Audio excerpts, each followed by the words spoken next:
Welcome to TV24 news. ముందుగా headlines చూద్దాం. కేసులేని చిన్నిపై ఘాటు కౌంటర్ ఇచ్చిన పేర్ని నాని. నాకేమి భయం లేదు, ఎవరికి వంగను అని పేర్ని ఫైర్. కొలికపుడితో మాట్లాడితే నేనే చెబుతానని పేర్ని వ్యాఖ్య. తిరువురులో రాజకీయ మాటల యుద్ధం రగిలించిన పేర్ని నాని. హరీష్ రావుకు చామల కిరణ్ ఘాటు వ్యాఖ్యలు. హుజరాబాద్ స్క్రిప్ట్ జూబ్లీ హిల్స్ లో నడవదు అన్న చామల. 1,00,000 ఇల్లు ఎక్కడ కట్టారు, ఎవరికి ఇచ్చారు అని ప్రశ్నించిన చామల.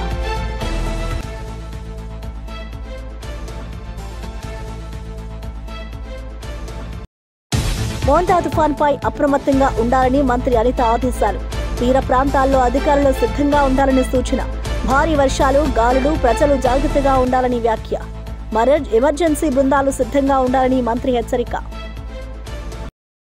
నవీన్ యాదవ్ విజయం ప్రజల విజయం అవుతుంది అన్న పొన్నం. కాపు, మున్నూరు కాపు వేరు కాదు, ఐక్యంగా ఉండాలని వెల్లడి. కాంగ్రెస్ అభ్యర్థికి మద్దతుగా మంత్రి పొన్నం పిలుపు.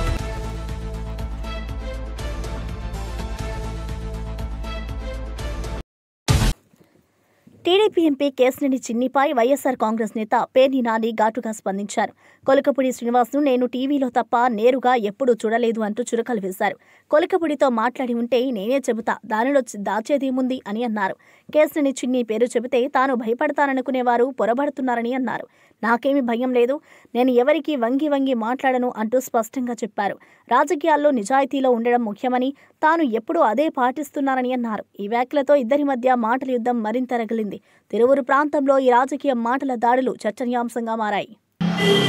ఒకటండి టోటల్గా సరే, కొలికపూడి శ్రీనివాసరావు రోజు నాతో మధ్యాహ్నం పూట మాట్లాడతాడా, రాత్రి మాట్లాడతాడా, పొద్దున మాట్లాడతాడా నేను పక్కన పెడితే అసలు కొలికపూడి శ్రీనివాసరావు అని ఆయన ఇంతవరకు నేను టీవీలో తప్పితే లేదా ఫోన్లో యూట్యూబ్లో తప్పితే ఆయన ఎప్పుడు నేను చూడలేదు.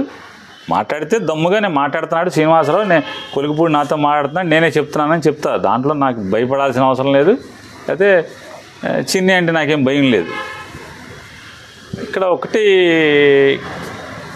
చిన్ని సమస్యల మీద నేను ఒకటైతే మాట్లాడదలుచుకున్నానండి. కేశినేని చిన్ని ప్రస్తుతం ఒక మునిగిపోతున్న నావలాగా కనపడుతున్నాడు మనకి. మంచి హుషారుగా ఎంపీ గెలవంగానే కన్ను మిన్ను కానకుండా బావులుగా స్పీడ్ బోట్ లాగా ఓకే ప్రకృతిని చీల్చుకుంటూ స్పీడ్గా వెళ్తున్నాడు. ఇప్పుడు నాకు ఇవాళ అతను చిన్ని కనపడేదైతే చిల్లులు పడ్డ చెక్కనావలాగా అయితే కనపడుతున్నాడు. పడవలోకి నీళ్ళు వచ్చేస్తున్నట్టుగా కనపడుతుంది అతను పడవలోకి అయితే. గొడుగుపేట వెంకటేశ్వర స్వామి అయినా చాలా మహిమగల దేవుడు గొడుగుపేట వెంకటేశ్వర స్వామి. గతంలో టీడీపీ ప్రభుత్వం అప్పుడు కూడా ఆ స్వామివారి ఆలయం మీద కన్నేసి దాన్ని ఎలా ఎత్తేయాలి, ఎలా దొబ్బేయాలి అనుకున్నప్పుడు కనకదుర్గ రెండో కంటి తెలియకుండా దాన్ని కనకదుర్గ అమ్మవారికి గుడికి అడాప్ట్ చేసి తద్వారా ఆ భూమిని ఎత్తేద్దామని కొంతమంది చూశారు. ఆయనకి అమాయకంగా సంతకం పెట్టినటువంటి ఒక పెద్ద ఆయన ఈ సంతకం పెట్టిన వెంటనే ఆరోగ్య సమస్యలు తలెత్తినాయి. ఇదేదో ఆ దేవుడి ఫైల్ పెట్టిన కాడి నుంచి నాకు ఈ దరిద్రం పట్టుకుందని చెప్పి వెంటనే ఆయన అక్కడితో ఆ పని ముందుకెళ్లకుండా ఆపేశారు. అంటే నాకు సమాచారం, చాలామంది ఎండోమెంట్స్ వాళ్ళు నాతో చెప్పినటువంటి సమాచారం అది. అట్లాగే ఇప్పుడు కేశినేని చిన్ని గారు కూడా ఆ వెంకటేశ్వర స్వామి ఆలయం స్వామివారి ఆస్తుల మీద కన్నేశాడు. కన్నేసిన దగ్గర నుంచి మొదలైంది. కేశినేని చిన్ని విజయవాడ ఎంపీ పడవకి చిల్లులు పడుతుంటే స్పీడ్ బోట్ లాగా మనం ఫారెన్లో సినిమాల్లో చూపించినట్టు, ఫారెన్లో షూటింగ్లో చూపించినట్టు స్పీడ్ బోట్ లాగా జమ్మని దూసుకెళ్తున్నాడు అనుకుంటే ఇప్పుడు అతనికి చెక్క పడవలాగా చిల్లులు పడుతున్న పరిస్థితి, చిల్లులు పడి నీళ్లు లోపలికి వస్తున్న పరిస్థితి వాళ్ళు చూస్తుంటే నాకైతే గొడుగుపేట వెంకటేశ్వర ఆస్తులు ముట్టుకున్న పర్యవసానమే ఈ చిన్ని పడవలోకి నీళ్ళు వచ్చినాయని నాకు కనపడుతుంది. మొట్టమొదటిగా వద్దన్నా కొందికి మేము చెప్తున్నాం, దేవుడు ఆస్తి మా గొడుగుపేట వెంకటేశ్వర ఆస్తి జోలికి రాబాకు, వచ్చిన వాళ్ళు ఎవరో బాగు. బీఆర్ఎస్ నేత హరీష్ రావుపై కాంగ్రెస్ నేత చామల కిరణ్ కుమార్ రెడ్డి కౌంటర్ ఇచ్చారు. ఎవరి గూబ గుయ్యంటుందో హరీష్ రావుకు త్వరలో తెలుస్తుంది అంటూ ఘాటుగా వ్యాఖ్యానించారు. హుజరాబాద్లో డబ్బుతో ఎన్నికలు గెలిచినట్టు జూబ్లీహిల్స్లో మీ నాటకాలు నడవవని ఎద్దేవా చేశారు. హరీష్ రావు చెప్పిన 1,00,000 ఇళ్ల మాటను ప్రశ్నిస్తూ ఎక్కడ కట్టారు, ఎవరికి ఇచ్చారో చెప్పండి అని అన్నారు. హైదరాబాద్లో నీటి కబ్జాల వల్ల చిన్నవానకే నగరం మునుగుతోందని విమర్శించారు. ప్రజల సమస్యలు పక్కన పెట్టి ప్రాచుర్యం కోసం మాటల తూటాలు పేలుస్తున్నారు అని ఆరోపించారు. ఈ వ్యాఖ్యలతో జూబ్లీహిల్స్ ఉప ఎన్నికల వేడి మరింత పెరిగింది. ప్రజలు ఎంత ఇబ్బందులు పడుతున్నారో చూస్తున్నాం.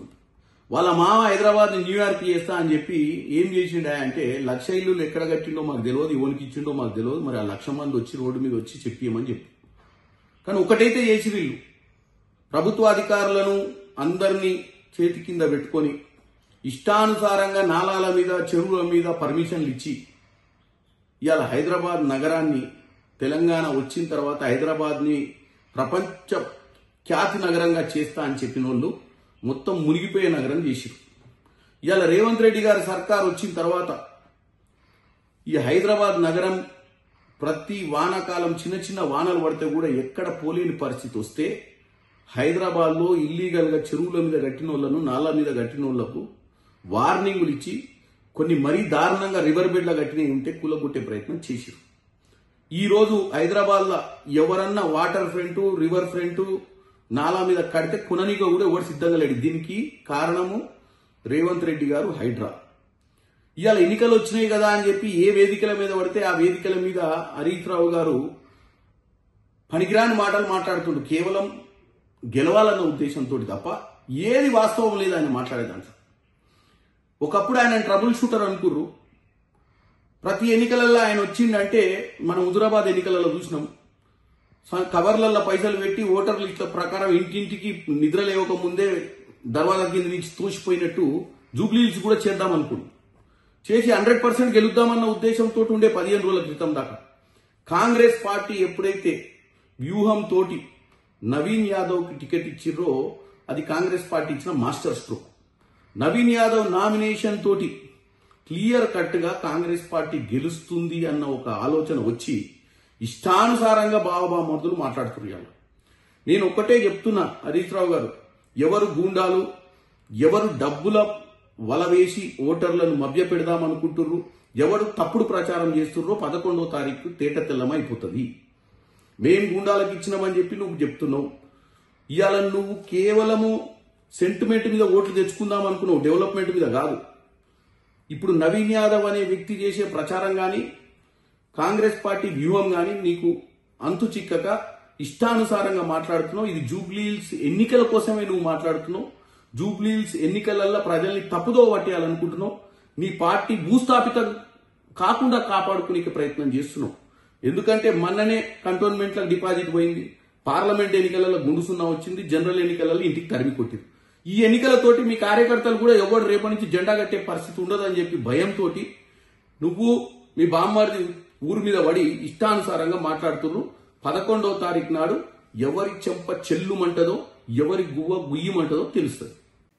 రాష్ట్రంలో మోంతా తుఫాన్ ప్రభావం నేపథ్యంలో అన్ని శాఖలు అప్రమత్తంగా ఉండాలని హోంమంత్రి అనిత ఆదేశించారు. 27, 28, 29 తేదీల్లో భారీ వర్షాలు, తుపానులు సంభవించే అవకాశం ఉందని తెలిపారు. ప్రజల ప్రాణ ఆస్తి నష్టం జరగకుండా జాగ్రత్తలు తీసుకోవాలని సూచించారు. తీర ప్రాంతాల్లో అధికారులు, రెవెన్యూ సిబ్బంది సిద్ధంగా ఉండాలని ఆదేశించారు. మత్స్యకారులు సముద్రంలో వేటకు వెళ్లవద్దని హెచ్చరించారు. ఎమర్జెన్సీ రెస్పాన్స్ టీములు సిద్ధంగా ఉండాలని తెలిపారు. తుఫాన్ తీవ్రత దృష్ట్యా రవాణా, విద్యుత్, వైద్య శాఖలు సమన్వయంతో పనిచేయాలని మంత్రి పేర్కొన్నారు. విపత్తు సమయంలో ప్రజలు భయపడకుండా అధికారుల సూచనలు పాటించాలని సూచించారు. దీని ఎఫెక్ట్ చాలా ఎక్కువగా ఉంటుంది కాబట్టి ఇది ఇంచుమించుగా ఒక 100 kmph అంటే గాలి అంటే విండ్ కూడా ఇంచుమించుగా 100 kmph రావటం జరుగుతుందండి. కాబట్టి దీన్ని కొంచెం తీవ్రంగానే పరిగణించి దీన్ని కొంచెం సీరియస్గానే తీసుకొని స్టేట్ గవర్నమెంట్ ఆల్ హెచ్ఓడీస్కి కూడా ఇన్స్ట్రక్షన్స్ కూడా ఇవ్వడం జరిగింది. ఓవరాల్గా లాస్ట్ ఎక్స్పీరియన్సెస్ అంటే ఏదో ప్రిపేర్నెస్ తీసుకున్నామంటే అన్ని డిపార్ట్మెంట్స్ మేము ఇలా చేసాం అలా చేసామని చెప్పడం కాకుండా 4 రోజుల ముందు నుంచి కూడా పాస్ట్ ఎక్స్పీరియన్సెస్ ఏదైతే ఉన్నాయో అంటే ఇంచుమించుగా ఒక 100 km/h విండ్ వచ్చిన పొజిషన్స్లోని సైక్లోన్స్ మన స్టేట్లో హిట్ ఇచ్చినప్పుడు ఏ పారామీటర్స్లో ఎక్కువ డ్యామేజ్ జరిగింది, ఏ ఏరియాస్లో ఎక్కువ డ్యామేజ్ జరిగింది అంటే అంత కీన్ అబ్జర్వ్ చేసుకుని అప్పుడు సిచ్యువేషన్ని కూడా బేస్ చేసుకుని ప్రిపేర్నెస్ అనేది తీసుకోవడం జరిగిందండి. అంటే ఓవరాల్గా చూసుకుంటే లాస్ట్ మనకి హుద్ టైంలో 185 kmph నుంచి 200 kmph వరకు మనకి విండ్ పొజిషన్ ఉండేది. ఈ రోజు మనం చూసుకుంటే 100 kmph వరకు ఉంది. లాస్ట్ 2023లో జరిగిన ఒక సైక్లోన్ ఒకటి ఉంది, దాంట్లో మాత్రమే మనకి ఇంచుమించుగా 120-100 kmph తో విండ్ మనకు వచ్చింది. సో ఇప్పుడు అవన్నీ కూడా బ్యారేజ్ వేసుకొని వాటన్నిటినీ కూడా ఒక కేస్ స్టడీస్ కింద తీసుకొని ఫర్దర్ గా ఎటువంటి ఇబ్బందులు రాకుండా చూసుకునే బాధ్యత గవర్నమెంట్, స్టేట్ గవర్నమెంట్ చాలా సీరియస్ గా తీసుకున్నారు. జూబ్లీహిల్స్ ఉప ఎన్నికల ప్రచారంలో మంత్రి పొన్నం ప్రభాకర్ ఉత్సాహం నింపారు. బలహీన వర్గాలకు చెందిన యువకుడు, చదువుకున్న నాయకుడు నవీన్ యాదవ్ను గెలిపించాలన్నారు. కాపు, మున్నూరు కాపు వేరు కాదు, అందరూ ఐక్యంగా కాంగ్రెస్ అభ్యర్థి గెలుపు కోసం కష్టపడాలి అని పిలుపునిచ్చారు. కాపు సోదరుల సమస్యలను సీఎం రేవంత్ రెడ్డి దృష్టికి తీసుకెళ్లి పరిష్కారం అందిస్తారని హామీ ఇచ్చారు. కాంగ్రెస్ ప్రభుత్వం ప్రజా సంక్షేమానికి అంకితభావంతో పనిచేస్తోంది. ఈ ఎన్నికల్లో కాంగ్రెస్ అభ్యర్థి విజయం ప్రజల విజయం అవుతోంది అని అన్నారు. ప్రచారంలో కాంగ్రెస్ కార్యకర్తలు, స్థానిక ప్రజలు పెద్ద ఎత్తున పాల్గొన్నారు. అదేవిధంగా మనకున్న సమస్యలు కూడా ఈరోజు వ్యక్తులు వేరు, సంఘం వేరు. సంఘంకు రాజకీయాలతో సంబంధం లేదు. సంఘం అనేటువంటిది ఆ యొక్క సంఘంలో ఉండేటువంటి కులానికి సంబంధించి అందరికీ న్యాయం జరగడానికి కుల ఐక్యత ద్వారా ఎప్పుడు కానీ ఒక వేరు ఇట్లా మామూలుగా వ్యక్తిగా ఉంటే వేరు, సంఘంగా కులంగా ఉండి అటు ఐక్యంగా ఉంటే ఎదుటి వాళ్ళందరినీ ప్రభావితం చేయగలుగుతుంది. కాబట్టి ఈ సంఘపరంగా మనం అందరూ కూడా లాభపడాలి అనే ఆలోచనతో ఈరోజు ఈ సమావేశం రాఘరావు గారు, పెద్దల హనుమంతన్న గారు కూడా ఇప్పుడే పురుషోత్తం గారు ఫోన్ చేశారు. ఇక్కడ డిఫరెన్స్ ఆఫ్ ఒపీనియన్ అందరం కూడా ఇప్పుడు నేను గౌడు శెట్టిపల్లి శ్రీశైలం అంతా కలిసి ఉండేటువంటి విధంగా ఉన్నట్టు ఇక్కడ కూడా కాపు, మున్నూరు కాపు అవసరం. అందరం కూడా మనందరం మన హక్కులకు సంబంధించి ఐక్యంగా ఉంటేనే ఎదురువాడు ఎవరైనా రాజకీయ పార్టీ మన న్యాయం చేస్తారు. రేపు నేను హైదరాబాద్ ఇన్ఛార్జి మంత్రిగా పెద్దలు వివేక్ గారు, హనుమంతన్న గారు నాయకత్వం తీసుకొని తప్పకుండా సరి అయిన ప్రాతినిధ్యం స్థానిక రాబోయే మున్సిపల్ కార్పొరేషన్ ఎన్నికల్లో ఇస్తాను. కానీ ఎవరి రాజకీయాలు, నేను కూడా రాజకీయాలకు వచ్చినప్పుడు ఎవడు రమ్మని కూర్చేసి కూర్చోబెట్టాడు. శ్రమ పడాలి. ఏరినంత శ్రమ ఉంటే ఆవినంత అదృష్టం ఉంటే కలిసి రావడానికి అవకాశం ఉంటుంది. మనం ఇంటికాడ కూర్చునే పదవులు పొరపాటు సమావేశం రేపటికి నాంది పునాది. పొద్దున మీ శ్రమ, మీ ప్రాతినిధ్యం, మీ భాగస్వామ్యం చూపెట్టండి. నవీన్ యాదవ్ గెలుపు కొరకు మీ కృషి స్పష్టంగా కనబడ్డాక పార్టీ మిమ్మల్ని పిలిచి అలా ఏం కావాలి రావాలని అడిగేటువంటి పరిస్థితిలో మీ ఐక్యతను మాత్రం రాష్ట్రంలో బకాయిల అంశంపై మంత్రి సత్యకుమార్ యాదవ్ స్పష్టత ఇచ్చారు. బకాయిలు ఉన్నాయన్న మాట వాస్తవమని ఆయన అంగీకరించారు. గత వైసీపీ పాలనలోనే 2,500 కోట్ల బకాయిలు పేరుకుపోయాయి. కూటమి ప్రభుత్వం వచ్చాక మరో 200 కోట్లు చేరాయి అని వివరించారు. మొత్తం 2,700 కోట్ల బకాయిలు చెల్లించే పనిలో ప్రభుత్వం ఉన్నట్లుగా తెలిపారు. ఎవరి పాలనలో అయినా బకాయిలు చెల్లించాల్సిన బాధ్యత ప్రభుత్వంపైనే ఉంటుంది అన్నారు. ఆర్థిక క్రమశిక్షణతో ఈ సమస్యను పరిష్కరించేందుకు కృషి చేస్తున్నామన్నారు. ప్రజా సంక్షేమం కోసం ప్రభుత్వం కట్టుబడి ఉందని మంత్రి స్పష్టం చేశారు. ఆయన వ్యాఖ్యలు ఆర్థిక వ్యవస్థపై స్పష్టత తీసుకొచ్చాయి. చెల్లించడం జరిగింది. అయితే ఉంటున్న 2,700 కోట్ల బకాయిల్లో గత ప్రభుత్వం పెట్టిపోయిన 2,500 కోట్లు బకాయిలు, ఈ ప్రభుత్వ హయాంలో ఉన్న 200 కోట్ల బకాయిలు మొత్తం కలిసి 2,700 కోట్లు. ఏ ప్రభుత్వం పెట్టిపోయినా చెల్లించాల్సిన బాధ్యత తర్వాత వచ్చే ప్రభుత్వం మీద ఉంటుంది. ఆ విషయంలో నేను విభేదించడం లేదు. వారి చాలా న్యాయబద్ధమైన సహేతుకమైన డిమాండ్ మాట్లాడుతున్నాం. మొన్న ఒక 240 కోట్లు విడుదల చేయడం జరిగింది. కానీ కనీసం ఒక 500 కోట్లు విడుదల చేయాల్సిందిగా నెట్వర్క్ ఆసుపత్రుల అసోసియేషన్ నాయకత్వం కోరుతూ ఉంది. దీన్ని ప్రభుత్వం దృష్టి, ముఖ్యమంత్రి గారి దృష్టికి, సంబంధిత అధికారుల దృష్టికి, అదేవిధంగా ఆర్థిక శాఖ మంత్రి గారి దృష్టికి తీసుకెళ్ళడం నిరంతరం మాట్లాడుతున్నాం. ఒకవైపు ఈ నెట్వర్క్ హాస్పిటల్ అసోసియేషన్తో మాట్లాడుతూనే రెండో వైపు కూడా ప్రభుత్వం దృష్టికి తీసుకెళ్ళి ఇటీవల ఈ సేవలు కొద్దిగా ఆగిన కారణంగా ప్రభుత్వ ఆసుపత్రుల్లో నిరంతరంగా అందుతున్నాయి. నిరంతరంగా ప్రభుత్వ ఆసుపత్రులకు ప్రజలు వెళ్తూ ఉన్నారు. అయినప్పటికీ ప్రైవేట్ ఆసుపత్రుల్లో కూడా ఇవాళ ఈ సేవలు అందాల్సిన అవసరం ఉంది. కాబట్టి ప్రభుత్వం దృష్టికి తీసుకెళ్తాం. యాజమాన్యంతో కూడా మాట్లాడుతున్నాం. అయితే ఒక మధ్య మార్గంగా ఇక్కడ నేను చెప్పలేను, కానీ ఒక ప్రత్యామ్నాయ మార్గం కూడా తీసుకొచ్చి శాశ్వత పరిష్కారం దీన్ని కనుగొనే దిశగా కూడా ఇవాళ ప్రభుత్వం ఆలోచిస్తూ ఉంది. అది 1-2 రోజుల్లో అది ఒక కొలిక్కి వస్తుంది. గాంధీ భవన్లో ఎమ్మెల్సీ బల్మూరి వెంకట్ మీడియాతో మాట్లాడారు. తెలంగాణలో కాంగ్రెస్ ప్రభుత్వం తీసుకుంటున్న అభివృద్ధి కార్యక్రమాలను ఆయన వివరించారు. యువతకు ఉద్యోగాలు, రైతులకు సబ్సిడీలు, మహిళలకు ఉచిత ప్రయాణం వంటి పథకాలు ప్రజల్లో విశ్వాసం కలిగిస్తున్నాయని పేర్కొన్నారు. ప్రజల ఆకాంక్షలను నెరవేర్చే ప్రభుత్వం రేవంత్ రెడ్డి నాయకత్వంలోని కాంగ్రెస్ సర్కార్దే అన్నారు. పార్టీ బలోపేతం కోసం గ్రామస్థాయి వరకు కార్యకర్తలు కృషి చేయాలని పిలుపునిచ్చారు. విద్యార్థి దశ నుంచే ఉద్యమం చేస్తున్న నాకు ప్రజల సమస్యలు తెలుసు అని చెప్పారు. పార్టీ సిద్ధాంతాలను ప్రజల్లోకి తీసుకెళ్లడమే తన లక్ష్యమని తెలిపారు. ఆయన వ్యాఖ్యలతో కాంగ్రెస్ శ్రేణుల్లో ఉత్సాహం నెలకొంది. ఎవరో మిస్యూజ్ చేసిరు, దానిపైన ఏదో స్కామ్ జరిగింది, దానికి సంబంధించిన ఒక విక్టిమ్ పోయి సెప్టెంబర్లో దాన్ని పోయి ఏదైతే సైఫాబాద్ పోలీస్ స్టేషన్లో సెప్టెంబర్ 12వ తారీఖు దానిపైన కేసు పెట్టిండు. దాని తర్వాత అక్టోబర్ 8 CCSలో దానిపైన విచారణ జరిగిందని చెప్పి వాస్తవాలన్నీ సబ్జెక్ట్ మొదలైనప్పటికీ కాకుండా నీకు తెలిసిన దానిపైన బురద జల్లనీకి ఒక స్క్రిప్ట్ తయారు చేసుకొని బయటకు వచ్చి మాట్లాడే ప్రయత్నం చేసినావు.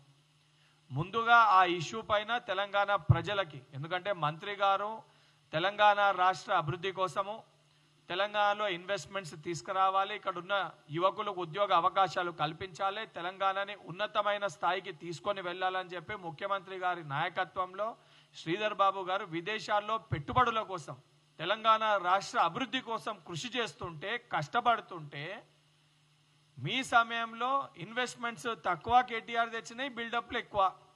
శ్రీధర్ బాబు గారు ఈరోజు చిత్తశుద్ధితోటి విదేశాల్లో తిరుగుతూ ఇన్వెస్ట్మెంట్స్ తీసుకొని వస్తుంటే కేటీఆర్ గారు ఏదో చెప్పిండని చెప్పి వాడు మాట్లాడమన్నాడని చెప్పి నువ్వు సిగ్గు లేకుండా శ్రీధర్ బాబు గారి పైన తప్పుడు ఆరోపణలు చేసి అవాస్తవాల్ని ప్రజలకి చెప్పే ప్రయత్నం చేస్తున్నావు.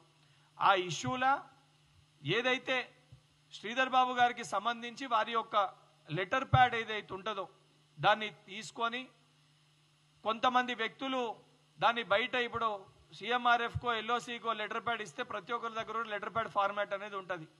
ఆ ఫార్మాట్ని తీసుకొని ఉద్యోగాలు పెట్టిస్తామని బయట ఎక్కడనో దాని ఎంబ్లమ్ని మార్ఫింగ్ చేసి వారి సంతకాన్ని కూడా మార్ఫింగ్ చేసి కొంతమందిని మోసం చేసే ప్రయత్నం చేసినప్పుడు ఆ విషయము స్వయాన మంత్రి గారి దృష్టి. ప్రవాసీ ప్రజావాణి రాష్ట్ర కోఆర్డినేటర్ బొజ్జ అమరేందర్ రెడ్డి యువతకు హెచ్చరికలు జారీ చేశారు.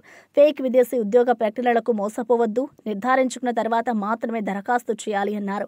ఇటీవల నకిలీ ఉద్యోగ ప్రకటనలతో పలువురు యువకులు మోసపోయారని తెలిపారు. ప్రభుత్వం అనుమతి లేని ఏజెన్సీలకు డబ్బు చెల్లిస్తే తిరిగి పొందడం కష్టం అని హెచ్చరించారు. యువత ఆన్లైన్, సోషల్ మీడియా ప్రకటనలను నమ్మకూడదన్నారు. రాష్ట్ర ప్రభుత్వం ఉద్యోగ మోసాలను అరికట్టడానికి కఠిన చర్యలు తీసుకుంటుందని అన్నారు. బాధితులు వెంటనే అధికారులను సంప్రదించాలని సూచించారు.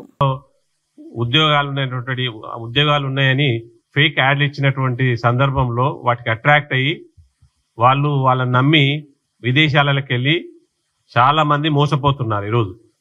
సో రీసెంట్గా బ్యాంకాక్లో జాబులు ఉన్నాయని చెప్పేసి ఇన్స్టాగ్రామ్లో యాడ్ ఇవ్వడం జరిగింది. గోల్డెన్ లైన్ ఎంటర్టైన్మెంట్ క్యాసినో అని ఒక కంపెనీ ఇన్స్టాగ్రామ్లో యాడ్ ఇవ్వడం జరిగింది. ఈ ఇన్స్టాగ్రామ్లో యాడ్ చూసి ఇక్కడ ఉన్నటువంటి తెలుగు విద్యార్థులు గ్రాడ్యుయేషన్ పూర్తయి జాబుల కోసం ఎదురు చూస్తున్నటువంటి విద్యార్థులు, ఎస్పెషల్లీ తెలంగాణ నుంచి 8 మంది విద్యార్థులు వెళ్ళారు జాబ్ కోసం బ్యాంకాక్కి. అక్కడ పోయినాక ఒక 10 రోజులు వాళ్ళని ఒక సిస్టమ్ ఇచ్చి కూర్చోబెట్టారు. సో తర్వాత వాళ్ళకి అక్కడ పోయినాక తెలిసింది ఏంటంటే ఆ కంపెనీ ఏదో బిట్ కాయిన్ బిజినెస్ చేస్తుంది, అమెరికాలో ఉన్నటువంటి కస్టమర్లకు వీళ్ళు ఆ బిట్ కాయిన్ సేల్ చేయాలి అంటే ఫ్రాడ్లెంట్, అది నిజమైన బిట్ కాయిన్ కాదు, అది ఫేక్ బిట్ కాయిన్. వాళ్ళ ఫోన్లు కలవట్లేదు, వాళ్ళకి ఈమెయిల్ పోవట్లేదు, వాయిస్ మెసేజ్ వెళ్ళట్లేదు, వాట్సాప్ పనిచేయట్లేదు. ఈ 8-10 రోజుల నుంచి ఆ విద్యార్థులు ఎవరైతే యువకులు ఉన్నారో వాళ్ళు ఏమయ్యారో అని చెప్పేసి ఇక్కడ తెలంగాణకు చెందినటువంటి వారి కుటుంబం, వాళ్ళ మిత్రులు అందరూ గాబరా చెందుతున్నారు. నిన్ననే ప్రవాసీ ప్రజావానికి వాళ్ళు వచ్చి కంప్లైంట్ చేయడం జరిగింది. ఇట్లా మా వాళ్ళు బ్యాంకాక్ వెళ్ళారు, ఒక ఉద్యోగం మీద ఇన్స్టాగ్రామ్లో యాడ్ చూసి ఉద్యోగ ప్రకటన చూసి బ్యాంకాక్ వెళ్ళారు, కానీ గత వారం 10 రోజుల నుంచి మాకు కమ్యూనికేషన్ లేదు వాళ్ళ నుంచి. ఫోన్లు కలవట్లేదు, వాట్సాప్లో గాంధీ భవన్లో టీపీసీసీ అధికార ప్రతినిధి డాక్టర్ లింగం యాదవ్ మీడియాతో మాట్లాడారు. రాష్ట్రంలో కాంగ్రెస్ ప్రభుత్వం అమలు చేస్తున్న సంక్షేమ పథకాలను ప్రజలకు వివరించారు. రేవంత్ రెడ్డి నాయకత్వంలో తెలంగాణలో పారదర్శక పాలన కొనసాగుతుందని అన్నారు. రైతులు, మహిళలు, యువత కోసం తీసుకొచ్చిన పథకాలతో ప్రజల జీవన ప్రమాణాలు మెరుగుపడుతున్నాయని తెలిపారు. ప్రతిపక్ష పార్టీలు సత్య ప్రచారంతో గందరగోళం సృష్టించేందుకు ప్రయత్నిస్తున్నాయని విమర్శించారు. ప్రజలు కాంగ్రెస్ పై నమ్మకం ఉంచారు. ఆ విశ్వాసాన్ని నిలబెట్టుకోవడం మన బాధ్యత అన్నారు. ఆయన వ్యాఖ్యలతో పార్టీ కార్యకర్తల్లో ఉత్సాహం పెరిగింది. ఇవాళ గతంలో వామనరావు లాంటి వ్యక్తులని డే లైట్ లో మర్డర్ చేపించి సిబిఐ కేసులు ఎదుర్కొంటున్న పుట్టమధు నువ్వా మాట్లాడేది? ఇవాళ మా మంత్రి గురించి బిడ్డ ఒళ్ళు జాగ్రత్త పెట్టుకో పుట్టమధు. ఇంకొకసారి మంత్రి శ్రీధర్ బాబు గురించి నీ ఇష్టం వచ్చినట్టుగా మాట్లాడితే బిడ్డ తెలంగాణలో తిరగలేవు. ఇవాళ నీకు నిజంగా దమ్ము ధైర్యం ఉంటే, ఏదైనా ఆధారాలుంటే ఆధారాలతోటి మాట్లాడు.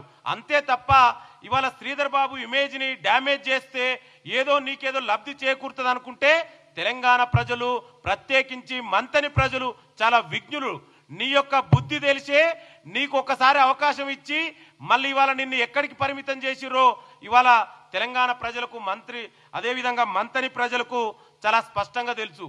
ఇవాళ క్లీన్ ఇమేజ్ ఉన్నటువంటి శ్రీధర్ బాబు గారి పైన ఏదో ఆకాశం మీద ఉమ్మేస్తే ఏదో జరుగుతుంది అనుకుంటే అది నీ పొరపాటు మాత్రమే. ఇవాళ నీ ఇష్టం వచ్చినట్టు మాట్లాడితే ముందు కేటీఆర్ నడుగు, కేసీఆర్ నడుగు శ్రీధర్ బాబు గురించి ఏందో. శ్రీధర్ బాబు అంటే ఏందో తెలంగాణ ప్రజలందరికీ తెలుసు. నిరంతరం ప్రజలకు అందుబాటులో ఉంటూ ఇవాళ ప్రజాప్రభుత్వంలో ముఖ్యమైన పాత్ర పోషిస్తూ ఇవాళ తెలంగాణ రాష్ట్రాన్ని ఏ విధంగా ఇంకా పెట్టుబడులు తీసుకొచ్చి తెలంగాణ యువతకు ఉద్యోగ కల్పన, ఉపాధి కల్పన తీసుకురావాలని కోసం నిరంతరం శ్రమిస్తున్న ఇవాళ మంత్రి శ్రీధర్ బాబు గారి పైన ఏది పడితే అది మాట్లాడితే ఇక్కడ ఊడుకోవడానికి ఎవరు సిద్ధంగా లేరు. పుట్టమధు జాగ్రత్త, మాట్లాడే ముందు ఏదైనా వెనక ముందు ఆలోచించుకొని మాట్లాడు. నీ గత చరిత్ర అంతా. సినీ నటుడు సుధీర్ బాబు తిరుమల శ్రీవారిని దర్శించుకున్నారు. ఆదివారం వీఐపీ విరామ దర్శన సమయంలో సతీ సమేతంగా స్వామివారి సేవలో పాల్గొన్నారు. టీటీడీ అధికారులు స్వాగతం పలికి దర్శన ఏర్పాట్లు చేశారు. అనంతరం రంగనాయకుల మండపంలో పండితులు ఆశీర్వచనం చేసి తీర్థ ప్రసాదాలు అందజేశారు. ఆలయం వెలుపల మీడియాతో మాట్లాడిన సుధీర్ బాబు తిరుమల దర్శనం ప్రతిసారి ఆధ్యాత్మిక శాంతిని ఇస్తుందని అన్నారు. భగవంతుడి ఆశీస్సులతో మంచి సినిమాలు చేయాలని కోరుకున్నానని తెలిపారు. ఆయన దర్శనంతో ఆలయ ప్రాంగణం సందడిగా మారింది.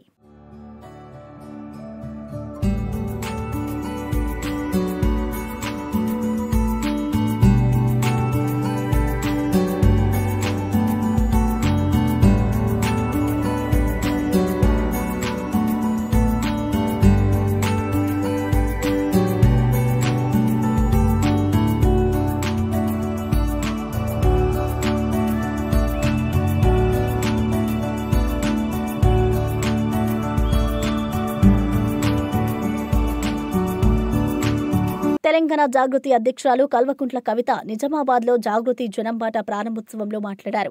నేను 20 ఏళ్లుగా కేసీఆర్, బీఆర్ఎస్ కోసం కష్టపడ్డాను, కానీ కుట్ర వల్ల ఓడిపోయాను అన్నారు. ఇంటి గుట్టు బయటపెట్టి నన్ను బయటకు పంపించారు. ఇప్పుడు నా దారి నేనే వెతుక్కుంటున్నా అని వ్యాఖ్యానించారు. నేను ఈ జిల్లా బిడ్డను, కోడలిని. మీ ఆశీర్వాదం నాకు కావాలి అంటూ భావోద్వేగంతో మాట్లాడారు. కవిత వ్యాఖ్యలు బీఆర్ఎస్ భవిష్యత్తుపై చర్చలకు దారితీశాయి. జాగృతి కార్యకర్తలు పెద్ద ఎత్తున పాల్గొన్నారు. దాని మీద మీకు ఆలోచన కూడా పోతలేదు. దాని మీద కూడా సీరియస్గా ఆలోచన చేయవలసింది నేను కోరుతా ఉన్నా. అంటే అందరికీ సమాన అవకాశాలు అంటే ప్రభుత్వమే విద్యను ఈ విధంగా మరి అణచివేస్తుంటే సమానమైన అవకాశాలు ఏడికెళ్ళి వస్తాయి. అందుకే సామాజిక తెలంగాణ రావాలని కోరుతా ఉన్నాం. అదేవిధంగా సమానమైనటువంటి అధికారం. ఇవాళ మీరు ఆలోచన చేయండి, అధికారం, పొలిటికల్ అధికారంలో భాగస్వామ్యం ఉన్న కులాలు ఎన్ని ఉన్నాయి, ఉన్నటువంటి యువకులు ఎంతమంది ఉన్నారు, ఉన్నటువంటి మహిళలు ఎంతమంది ఉన్నారు. ఎక్కడ చూసినా మహిళలు 5% అబవ్ లేరు. ఒక లోకల్ బాడీస్లో అంతకుముందు వచ్చినటువంటి రిజర్వేషన్ వల్ల 50% వచ్చిరు తప్పితే ఎమ్మెల్యేలుగా, ఎంపీలుగా, చైర్మన్లుగా ముఖ్యమైనటువంటి కీలక నిర్ణయాలు తీసుకునే దగ్గర మహిళలకు భాగస్వామ్యం లేదు. కీలక నిర్ణయాలు తీసుకునే దగ్గర యువకులకు భాగస్వామ్యం లేదు. కీలక నిర్ణయాలు తీసుకునే దగ్గర బీసీలకు భాగస్వామ్యం లేదు, ఎస్సీలకు భాగస్వామ్యం లేదు. ఎస్, రిజర్వేషన్ ఉంది కాబట్టి ఇస్తున్నాం ఎస్సీలకు, ఎస్టీలకు అంటారు. కానీ ఎక్కడ అవకాశం వచ్చింది? ఎక్కడ మంచి కీలకమైన మంత్రి పదవి ఇచ్చింది? మైనారిటీల గురించి మాట్లాడి ఇవాళ అధికారంలోకి వచ్చింది కాంగ్రెస్ పార్టీ. 2 ఏళ్ళు అవుతుంది. సిగ్గుతో తలదించుకోవాలి కాంగ్రెస్ పార్టీ. మైనారిటీ మినిస్టర్ లేనటువంటి మొట్టమొదటి ప్రభుత్వం ఇది ఉమ్మడి ఆంధ్రప్రదేశ్ చరిత్రలో. ఎస్టీ లంబాడా లేనటువంటి మొట్టమొదటి మంత్రివర్గంలో లేనటువంటి మొట్టమొదటి ప్రభుత్వం కాంగ్రెస్ ప్రభుత్వం. సో ఇందుకోసమే సామాజిక తెలంగాణ రావాలంటున్నాం. అందరికీ అధికారంలో భాగస్వామ్యం రావాలంటే हमारे माइनॉरिटी भाइयों को भी मिलना, एसटीज़ को भी मिलना, एससीज़ को भी मिलना, खवातीनों को भी मिलना, हमारे युवाओं को भी मिलना, सबके लिए सामाजिक तेलंगाना चाहिए. ఇదేదో నినాదం చెప్తలేను నేను. మనకు జూబ్లీ హిల్స్లో బీజేపీ కార్యకర్తలతో కలిసి ప్రధాని మన్ కీ బాత్ కార్యక్రమాన్ని వీక్షించిన కేంద్ర మంత్రి కిషన్ రెడ్డి బీఆర్ఎస్పై తీవ్ర విమర్శలు చేశారు. గత 10 ఏళ్లుగా ఈ నియోజకవర్గం అభివృద్ధి చెందలేదు. కేసీఆర్ హయాంలో ప్రజలు భయంతో జీవించారు అన్నారు. ప్రధాని మోడీ దేశాన్ని అభివృద్ధి దిశగా నడిపిస్తున్నారని, కేంద్ర ప్రభుత్వం తీసుకొచ్చిన పథకాలు దేశ ప్రజలకు ఉపయోగపడుతున్నాయని వివరించారు. జూబ్లీహిల్స్ ఉప ఎన్నికల్లో ప్రజలు బీఆర్ఎస్ కాంగ్రెస్లకు గట్టి బుద్ధి చెప్పారని అన్నారు. ఆ ప్రజల ఆశీస్సులతో బీజేపీ అభ్యర్థి దీపక్ రెడ్డి విజయం సాధిస్తారని విశ్వాసం వ్యక్తం చేశారు.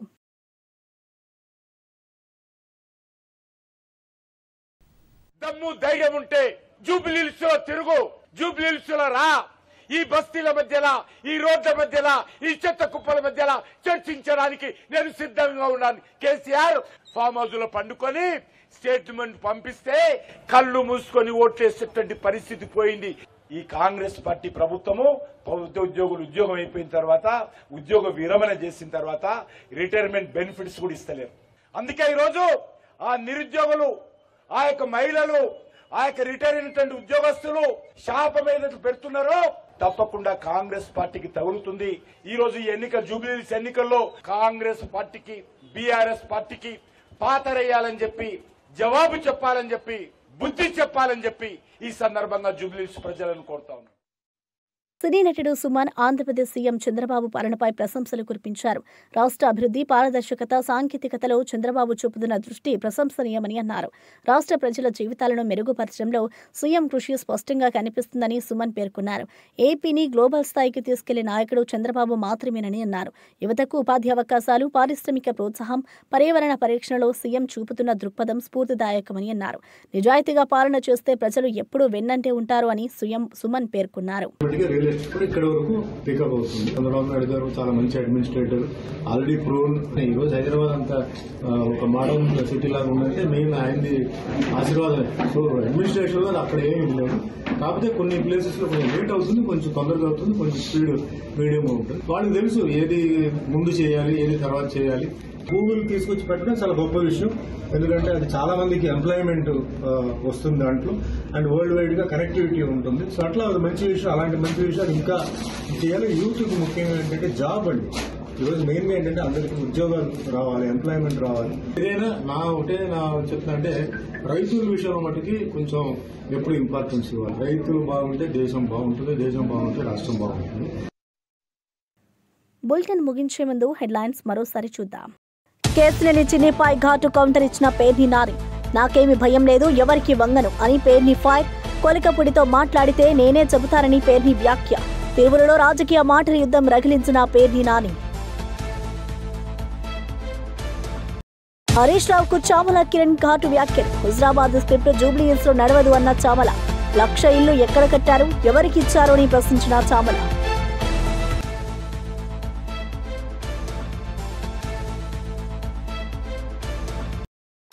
మోంటా తుఫాన్పై అప్రమత్తంగా ఉండాలని మంత్రి అనిత ఆదేశాలు. తీర ప్రాంతాల్లో అధికారులు సిద్ధంగా ఉండాలని సూచన. భారీ వర్షాలు, గాలులు, ప్రజలు జాగ్రత్తగా ఉండాలని వ్యాఖ్య.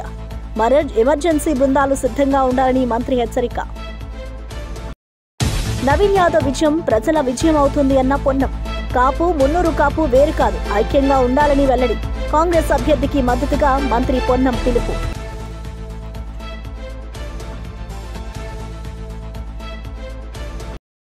ఇక ఇవి బులెటిన్ విశేషాలు. మరో బులెటిన్లో మళ్ళీ కలుద్దాం.